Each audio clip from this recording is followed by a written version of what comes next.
You're looking like a real East Coaster. I know. Yeah, I'm on the back or the front patio, and the sun is like just beating down on me. It's so hot out here. I wanted to record from the back patio, which is overlooking the ocean, but it's or actually, there's really like no place to set down the computer and mic. There's no tables or Oh, anything, just some chairs, and it's pretty windy back there. So out in the front is a little hot, but a little more quiet. a podcast about bourbon and the ones who drink it. This is Bourbon Matters.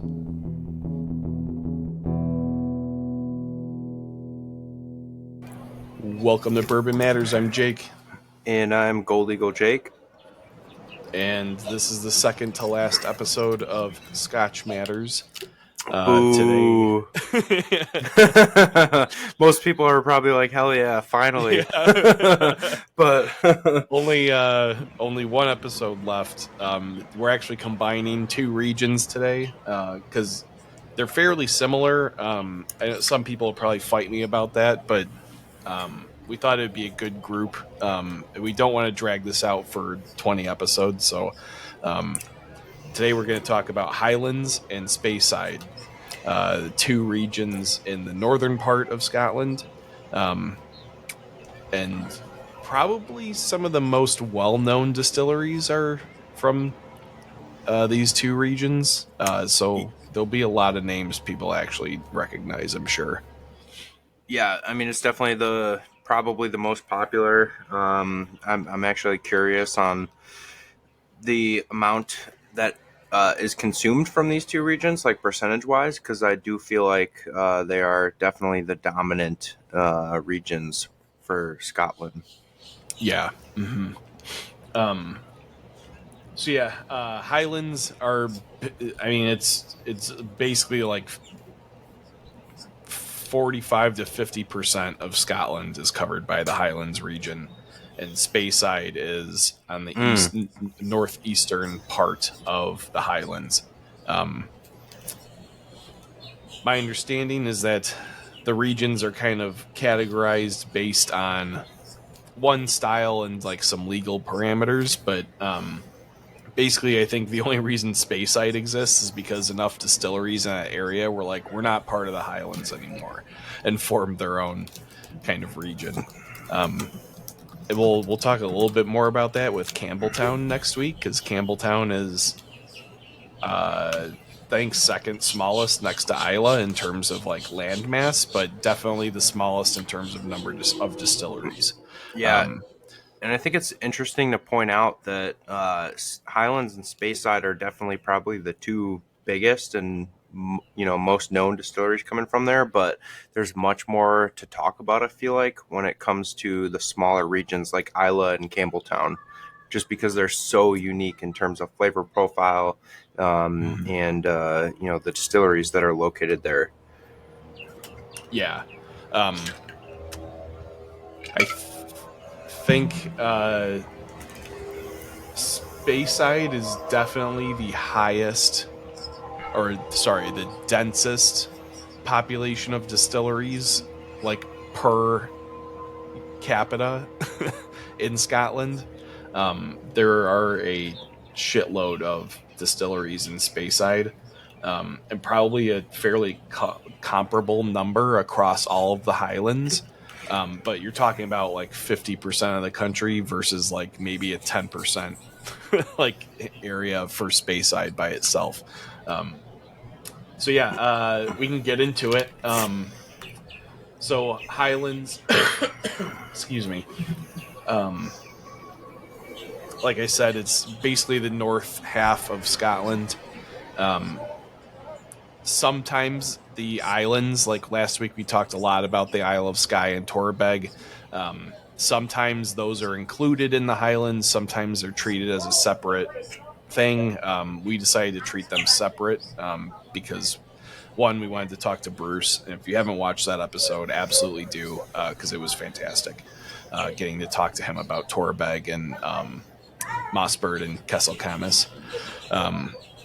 But yeah, I think a lot of people typically group the Highlands and the islands together when Yeah. they're talking about brands and regions. So typical distilleries from Highlands, um, the Dalmore is probably one that most people have heard of. Glendronach, which is behind me, the cast strength. Glenmorangie, Loch Lomond, and probably the biggest one, Macallan. I think everybody knows Macallan, has probably tried Macallan at some point. Um, Oban. Um, yeah, I think those are most of the ones that people have heard of. Yeah, of course. Here I am Um, doing research right now, live on the podcast. yeah. See if we can pull up any more. But yeah, I mean, Aberfeldly, Ardmore.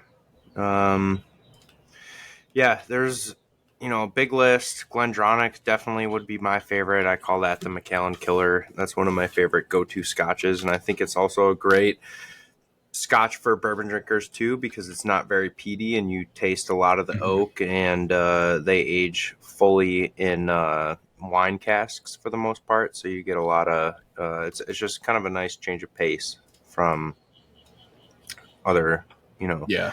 whiskeys out there on the market. But Yeah, and like in general, I think the Highlands and Speyside are unpeated. I'd say like the vast majority are unpeated or barely peated. Um, there's a lot of wine finishes, like you just noted, mhm. particularly sherry. And not Like just finishes, Macallan but is like super heavy sherry. full maturation too. A lot of times happens in wine Yeah. barrels, Yep. um, and they're sitting in there for a few years before being bottled. Um, Yeah, and like I think in general, a good way to kind of categorize the Highlands is that it's like it's got the same kind of purity of taste as the Lowlands, in terms of like you're getting a lot of like straight like malt flavors from it, with the Lots addition of of malt, the yeah. casks, that it's aged in. Um, and like because we're talking about a big, fairly like most of these are all like inland distilleries in the Highlands. Like anything that has Glen in the name means that it's literally like in a glen. So like most of these are like in like a valley or something, in somewhere in the Highlands. Um, so like you're not getting the like seawater and like salty influences that like Isla, and some of the like the islands and some of Speyside get. So it's like it's more of like a pure Scotch in terms of like flavor set. Um, Yeah, so the general flavor profile is like aromatic, smooth, medium bodied, and lushly complex to floral. So you do kind of get like a little bit of mhm. everything, minus like the heavy peat and heavy smoke and sea saltiness that you get with a lot of other scotches out there. Um, but yeah, just very very robust. I would say they're, if you don't like smoky whiskey, they're great cigar whiskeys. Mhm. Um, yeah, there's a lot of different complexities from the different casks, from the malt, and just from aging a long while. So whiskeys are very well tempered there. But Yeah, and like the the weather there, I think, is a little bit more temperate. Um, temperate compared to the rest of Scotland, yes, right. but Like still pretty wild compared to the rest of the world. yeah, right. Like Just I in think terms of they get a bit more like normal kind of like days. where like a lot of the other regions get Yeah, like heavy absolutely. rain or like heavy like misting like constantly. Like the Highlands is a bit more like typical kind of weather patterns that you would like expect. But yeah, I mean like overall, like the whole country of like basically all the UK, they get like maybe like 10-degree temperature fluctuation like throughout the year, or like Yeah. 20-degree maybe tops. So yeah, I mean it is like a very. I mean, I think we kind of talked about this, but particularly in the Highlands, I think it's a key point is the length of maturation like really matters uh here. Yeah, Is I was like gonna say this is where you see distilleries come out with a 10 year, a 15 year, a 21 year, a 25 year, a 30 year, and even a 40 year. Just stuff is just aging so much slower than other parts, not only of Scotland but other parts of the world. And you really need to let it have some time in the barrel to get that delicacy that you are looking for in a well aged whiskey.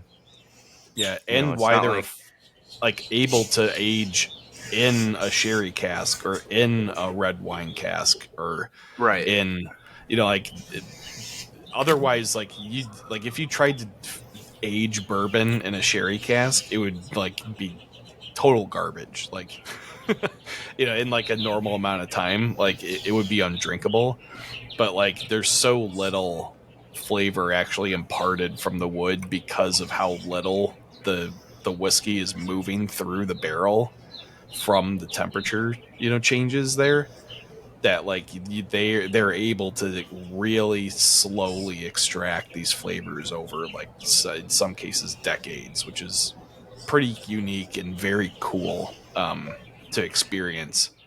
Yeah, it definitely is. And this is, I would 100% say this is probably the only region, not only in Scotland, but in the world where age actually kind of matters a little bit.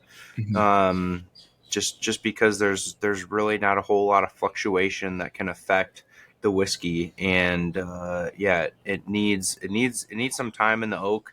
Um, and I don't even know if I've had any Highland or Speyside scotches that are under 10 years. I feel like most of them are pretty well aged, just Yeah, because you can't really pull off a young whiskey in these regions like you can in other parts of the world. yeah, if it is a lower age statement it's probably blended with older stuff to really Yeah. bolster the profile. Hmm. Yeah, So what do you so got I behind mean you there? Some Glen Highlands I think Glassow? is pretty straightforward. Yeah, so Glenglassaugh is what I'm drinking. I'm drinking the Sanded. This Oh, was whiskey of the the year? Whiskey Advocate Whiskey of the Year for 2023. I've also got the Portsoy, which I have not tried, but The I'm port soy probably is going to my try tonight. favorite. Yeah, the Yeah, port you soy said is it's so good. fantastic. I like it better than the Sandon, even though the Sandon was whiskey of the year. But yeah, the port soy Mhm. is phenomenal. Then my uh, Highland pick, I think, well, probably both of ours is the Glendronach Hmm. Cast Strength. It's phenomenal. The masterclass with Glendronach was like wild. Because everything we tried was like super aged and like unreal. I Like, mean, we tried a 46-year Glen Glassow and a 40-year Benriach. yeah, Like you're not gonna find another tasting the in the world that's offering those unless you're at the distillery. yeah, and like it was a little rough because everything I liked was over like $700, and I would get in real trouble coming home with anything from that one. But I mean, Well, I like only those I were only like brought home one bottle, right? wildly, yeah, those were wildly fantastic. And the that's all Highlands and Speyside, Glendronach, uh, Glenglassaugh, and Benriach. Yeah. Which I think. Oh, I got the Benriach 21 was where I Oh, splurged nice. at Oh that yeah. one. I mean, Um, that's honestly that's not like too much of a splurge. that one's pretty Considering reasonable. their 40 year is, I think it's about $4,000 or somewhere in that Yeah. range, and the 21 year is $220 a bottle. So that's Hmm. a perfect recommendation, a perfect bottle to grab if you want a well aged Scotch from a reputable Hmm. distillery at a reasonable price. That's a phenomenal whiskey at that price. Yeah.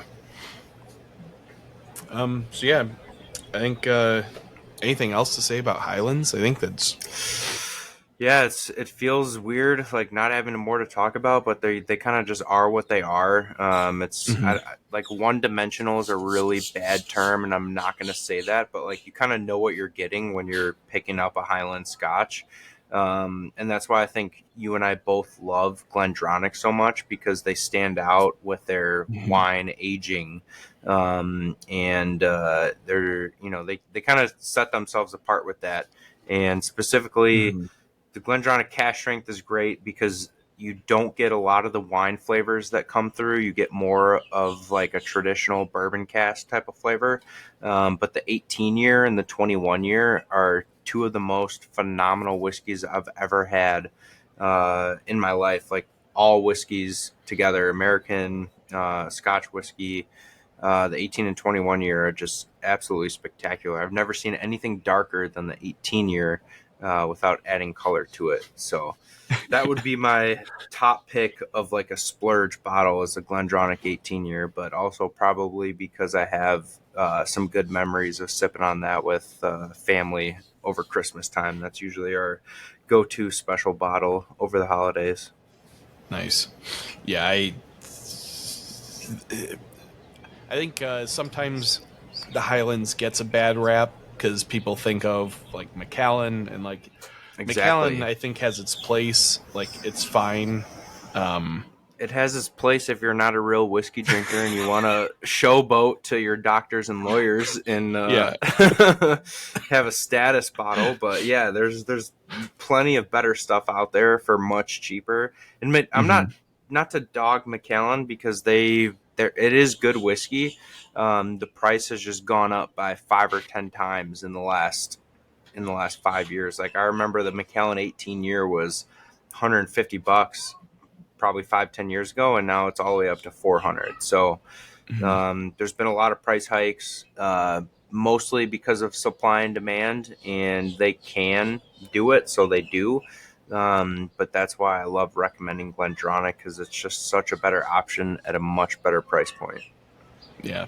And Macallan's, I think, a lot of people's entry point into Scotch, just Mm-hmm. because it is like the base level, And Scotch it's for like. also it's also what people think of if you're not a whiskey drinker and you think of Scotch. A lot of times, Macallan just pops in your mind. Like that Mhm. is what Scotch whiskey is, and it is a good representation of Scotch.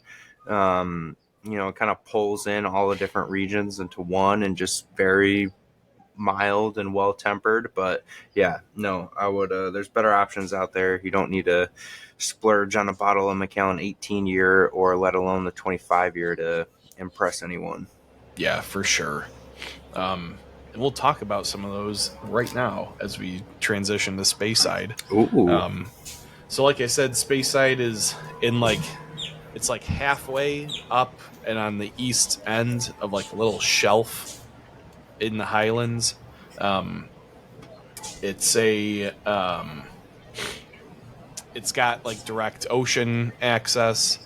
So a lot of the distilleries are like right on the ocean. You get a lot of like that salt influence um, in the whiskey.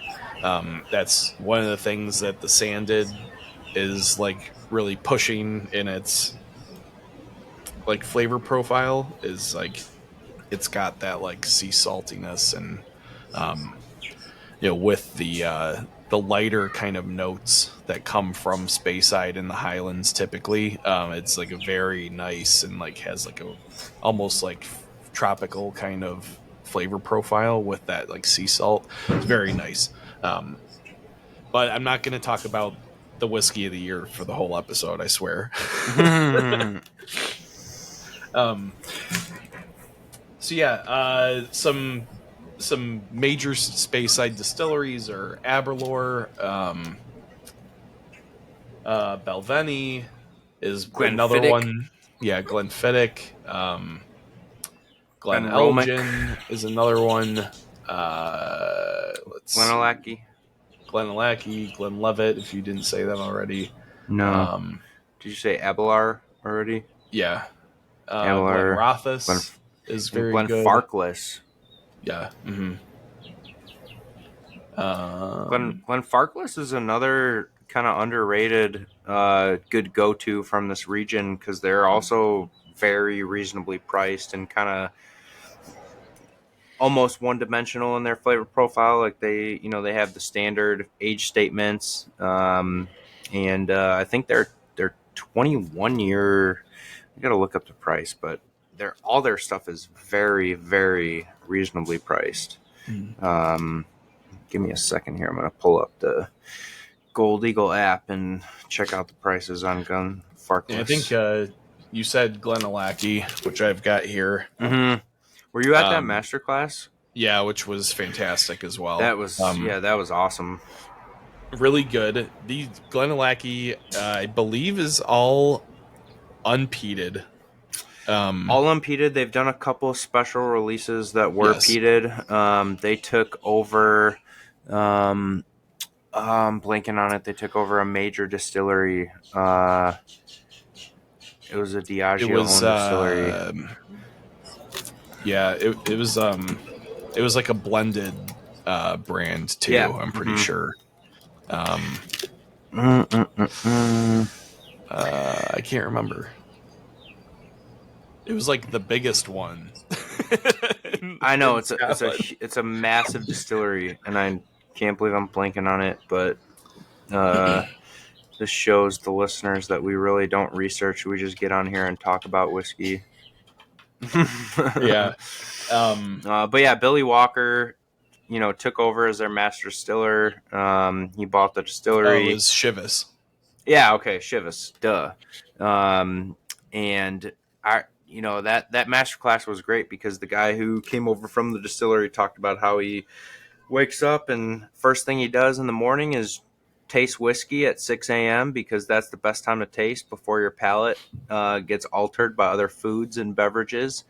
And he gave us a lot of insight on when they took over the distillery. It was like a factory. There was just tons of barrels everywhere and anywhere, and they had a lot of fun going through all that stuff. So, but yeah, Mm. the flavor that distillery produces to me is almost like a combination of Macallan and Glendronach. Like you get the sweetness from the wine cask that Glendronach has, but you get the complexity and depth that Macallan has. And it's just one of the most beautiful whiskeys I've had. Yeah, I mean, this is a 12 year. You can see how dark this is. Like, Mm-hmm.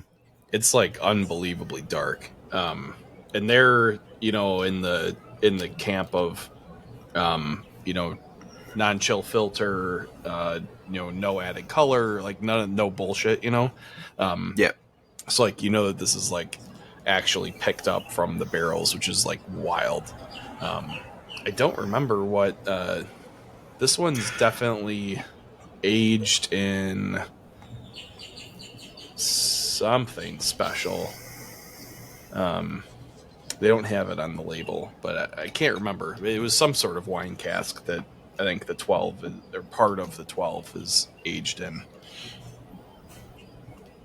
But yeah, I mean, So compared to the Glenglassaugh, it's pretty Glen stark. Glasgow is super light, but don't let that Yeah. turn you off because it's and it kind of reflects in the taste because it's a much lighter pour, but Mm-hmm. there's a ton of flavor there, and you kind of Glenglassaugh is also unique because it's one of the few distilleries in that region that is on the sea, so you do pick up a little bit of like sea saltiness Mm-hmm. and lighter notes like that.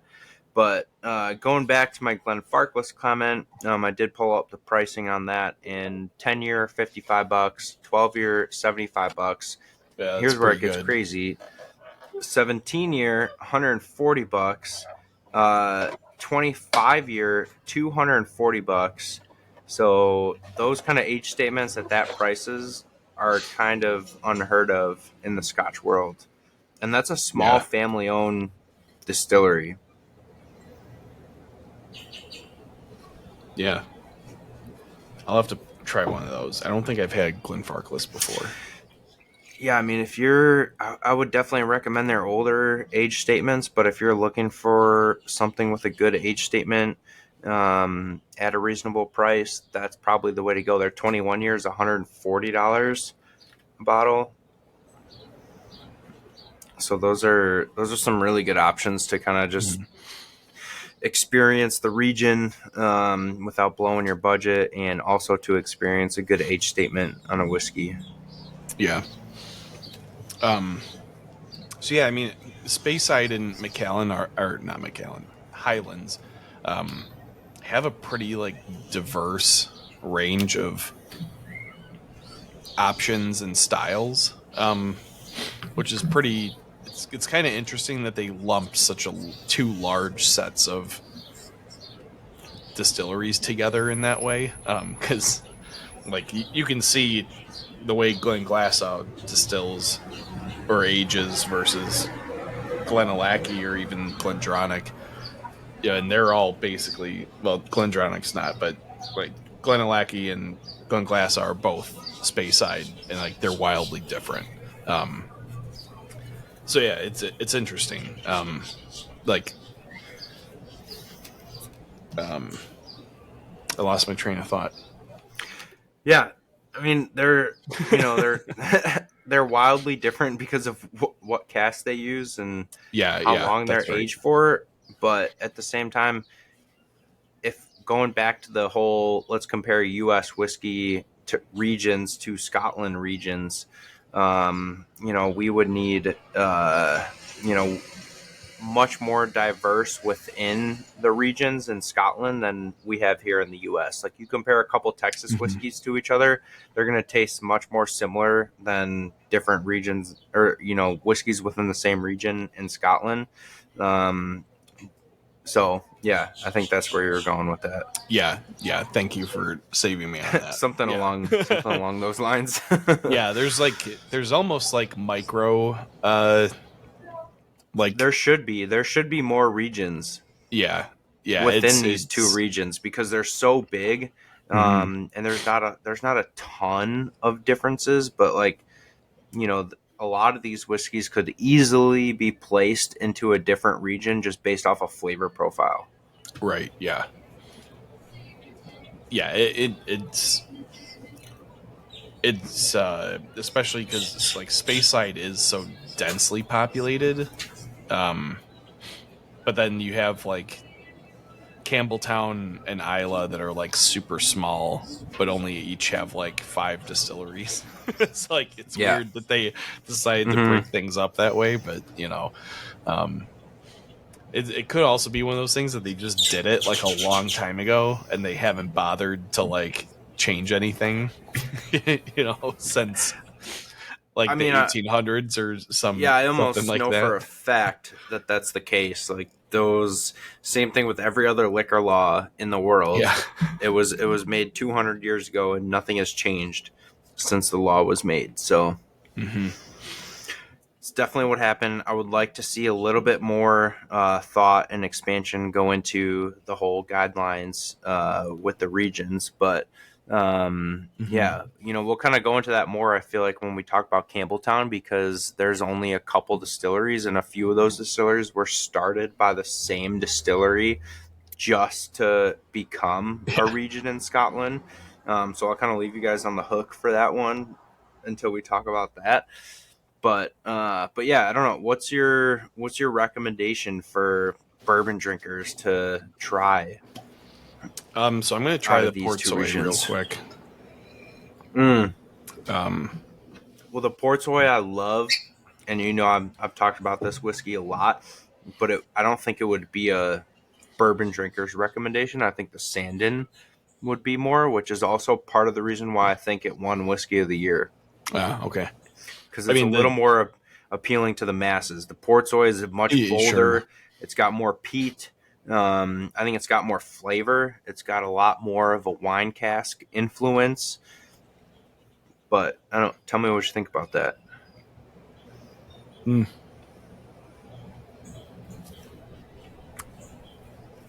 Yeah, it's very good. Um,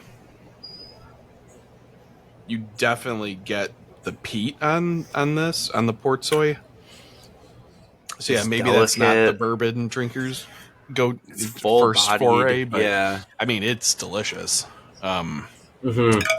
it's very good. I would recommend the Sanded a lot. I haven't tried their 12-year from Glenglassaugh, but it's probably fairly similar to the Sanded.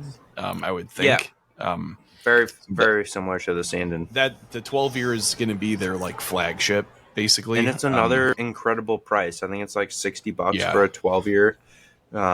So if you're gonna start somewhere with Glen Glasgow, I would definitely recommend the 12-year. And then depending on if you like peat and more wine influence, go for the Port Soy. If you like more Mhm. delicacy and sea spray and kind of saltiness, then go for the Sandin. But ever since it Yeah. did win Whiskey of the Year, it has become a little bit harder to find. We get like 6 bottles at a time. We have some, I think, like 2 or 3 bottles in stock right now, but that could change by the time this episode airs. So, Yeah, from what I remember, the Ben Riach was very good as well. Much I don't believe it's peated, right? no, I mean, if there's any peat Um in there, it's hardly noticeable. Barely But I don't, noticeable. yeah, Yeah. I don't really think there is any peat in there. And there's Um, a cast strength offering, so there and you they go. they also do a lot of different releases with wood aging. Like we tried a Tennessee oak Benriach. Yeah, that's We this we one. tried a nice. We tried a virgin oak. We tried an Oloroso oak.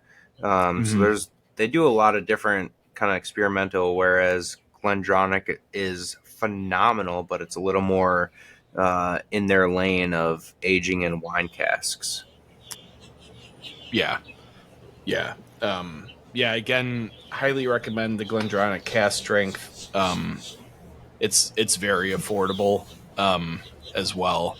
Um and like definitely has that punch that you're looking for as a bourbon drinker at cast strength. So I think it's an easy transition. Um, yeah, if you're looking for something like different, but not like scary different, the Sanded is I think a really good option too. Yeah. And if you're looking for something, you can just sit there and go through half a bottle and absolutely love it. Go for the Glendronach 18-year. Yeah, I can't say enough good things about that. But the whiskey is so dark, and this is a whiskey where if you give it to someone who likes wine and doesn't like whiskey, or just a non-whiskey drinker in general, they'll probably find things to say. How much they like it because it's just got so much flavor. There's no burn. It goes down so easily. And there's so much influence from the wine cask that shines through. Mhm. Yeah, that's probably Knob Creek is my answer for bourbon when people ask what my favorite bourbon is. But when people ask what my favorite Scotch is, I'm going to have to say the Glendronach 18-year. Yeah. I'm pretty sure that was my second favorite out of that masterclass. And my favorite was like the 24-year Glendronach or the 20. Oh, the 27-year. Yeah, it Yeah, tasted like orange peel extravaganza, and it was unreal. the 20 the 27 years are absolutely remarkable. Some of the most complex Mhm. whiskey I've ever had. The only thing about those is they're very different cask to cask because they're all bottled as single casks. So you can get very different flavor profiles from each one, and they're also $700 a bottle. So you can't just buy a bunch and see which one you like the best. You, Mhm. you kind of just need to either know someone or find different bars that will give you a reasonable price on a pour, and try some different ones. But yeah, the 18 is a safe bet. The 21 is actually more for the average whiskey drinker because you don't get as much wine influence that you do on the Okay. 18 year. So the 21 is extremely complex and mellow. But for me, I just think there's a little bit more flavor in the 18 versus the 21. But those are both, I mean, they've gone up in price a lot in the last couple of years as well, but still 280, I think, for the 18 year and just over 300 for the 21 year, which is less than half of the price of the 27 years. So if you want a well-aged whiskey and a very flavorful whiskey for a special occasion, those are definitely going to be your best bet. They are also kind of limited compared to other Scotch out there. We only get a certain amount per year, but they don't fly off the shelf. They're usually around for a little bit Hmm. until the next vintage release comes out. Nice. Um, so I want to talk about sherry. Mm-hmm. So I think we've talked a little bit about how I'm not a huge fan of sherry. I think it was in the our episode on finishes that I talked about how like sometimes I think sherry just overpowers everything, and like Scotch is no different. You know, just like base single malt is super delicate, and I feel like a lot of times distilleries just over sherry their Scotch, and um, you lose the elements of the actual single malt distillate, you know, through the aging process. You I don't think we've actually, because I mean you've been speaking very highly of Glendronach, so I don't know what your thoughts are on sherry in general and sherry aging and finishing. My thoughts are very different when it's comparing bourbon and Scotch. I'm not a huge fan of wine finished bourbon. Hmm. I like cognac finishes. I like um, yeah, don't really like any kind of wine finish. Port, sherry, even like PX. Like it really needs to be done right for me to like a wine finished bourbon. But with Scotch, Hmm. I feel like it's a lot easier to pull off because the whiskey is much more delicate from the start, and it kind of ages itself with the flavors from the wine cask, where bourbon starts with a lot of flavor and boldness, and then as it picks Hmm. on those sherry notes, it kind of can overpower the bourbon itself. So for me, I've always said it, I'm not a big wine finish fan when it comes to bourbon or American whiskey, but when it comes to Scotch, I do think I really enjoy sherry finish Scotch whiskeys. So Hmm. that's where I'm Yeah, at with that. I think Scotch, for whatever reason, the single malt really like complements the flavors of sherry, um, and they work together really well. Or like bourbon, I think just butts heads with the sherry, and Yeah, one of them ends up winning over in the fight, and I feel like and then you're just stuck with whatever the product is. Or that kind of um, boils down to Scotch is distilled from barley, one thing. Bourbon's distilled from multiple grains: corn, wheat, rye, and a mhm. little bit of barley. So I think a lot of times you can overdo it with bourbon very easily compared to a Scotch. It kind of just enhances the single grain that you're distilling with. Yeah. I will say I'm being a little picky, I think. But one of the things that I really liked about the Ben Riach portion of that masterclass was the, like you said, the different cask finishes. Mm-hmm. Because it really let me try PX versus Oloroso, which is not typically something you get to do Right. like with the same exact distillate. Yeah, and they And taste that was pretty so cool. different. and they taste so Very different. Like, they different. taste like they're completely different whiskeys, even though it's the same distillate from the same distillery and pretty much the same age, which you don't find in American whiskey because they're using specific mash bills for specific casks and different ages. So that's one thing that is very cool about Scotch is you can compare the same whiskey aged a different way or in a different barrel, and it'll taste completely different than its sister barrel. Yeah, and like the difference, even just between, I've never tried them independently as the actual sherries, but like it seemed to me that the PX is much like brighter and like lighter fruit, and the Oloroso is much like darker, kind of like dried fruit kind of flavors. PX is kind of known as the best of the best when it comes to sherry. Like, it's very rich, very bold, very fruity. It's very much so like a dessert. Like, you just pour it into a Glencairn and sip a little bit.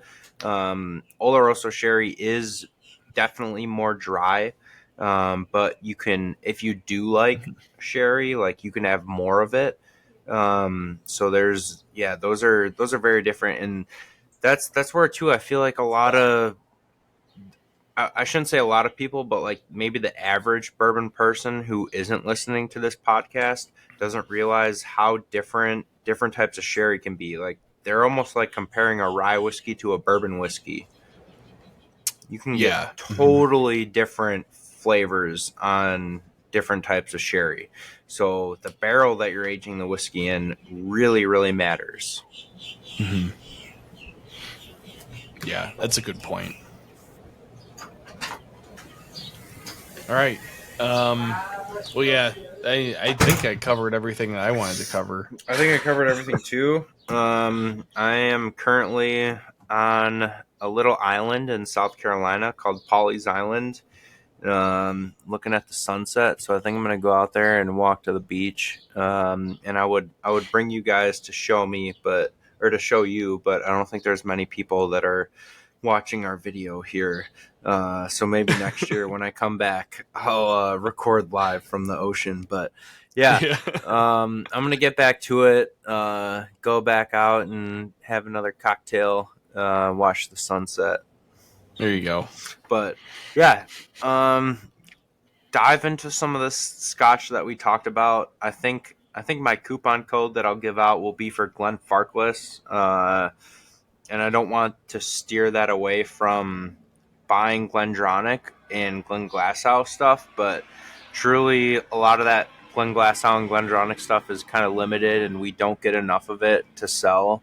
So I have a feeling that within the coming years, it's just going to be, supply and demand is going to make it a bit more allocated. But the Glen Farkless stuff is phenomenal at its price point and does a really, really good job showcasing what different age statements can do to a whiskey. So let's do BM Glen Farkless. Is that more than... No, we should be able to do that. I got a character limit on my coupon codes I can give out. But BM Glen Farkless, 10% off any Glen Farkless whiskeys.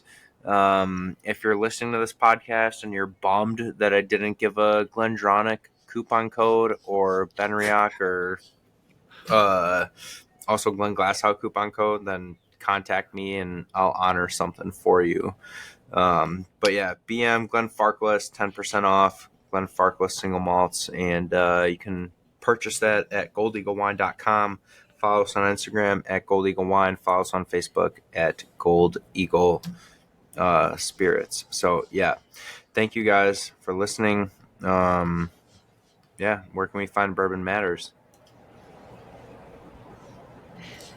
Yeah. Well, I'll just say that it pays to listen to the whole episode because you might get a discount You on never know. other stuff. Right at the end. So yeah, listen to Slipping us. it in. Yeah. Listen to us on Spotify. Oh Jesus boy. Christ. Spotify, Apple Podcasts, Google Podcasts, Amazon, wherever you listen to podcasts. Watch us on Spotify and YouTube. Follow us on Instagram at Bourbon Matters and Facebook. Search for Bourbon Matters. Visit our websites, though I don't think it's up to date. You can email us if you have something that you want us to talk about. Bourbon Matters Podcast at gmail.com. Like, subscribe, rate, share with your friends, leave comments. I do check the comments. Nice. So yeah, if there's something that you want to see or we want us to talk about, leave a comment and we'll talk about it. All right. Only other thing, we didn't get to sneak it in on the last episode because it didn't align correctly, but the Lake County Whiskey Club birthday bash was awesome. Ooh, it was incredible. Big shout out to Matt for putting that together. That was a total blast. If you missed out this year, I highly recommend doing it next year, or I believe there's going to be like a winter/Christmas party. Yes. So keep an eye out for tickets for that. And then look, for those that are watching, this is the front view of where I'm staying. The back view is the ocean. Nice little porch. I think this is the best. It's a really nice porch. The best location that I've recorded Bourbon Matters from, for sure. Yeah, that's fair to say. this was my view during this whole episode, so yeah, that was very nice to record from. But yeah, if I go out the back door, the ocean's there. So it was a little too windy to be recording from over there, but yeah. Yeah. All right. Cheers. Enjoy your vacation. Cheers. Yeah, thank you. See you next week, everyone. See you next week, everyone. I didn't have the good glass.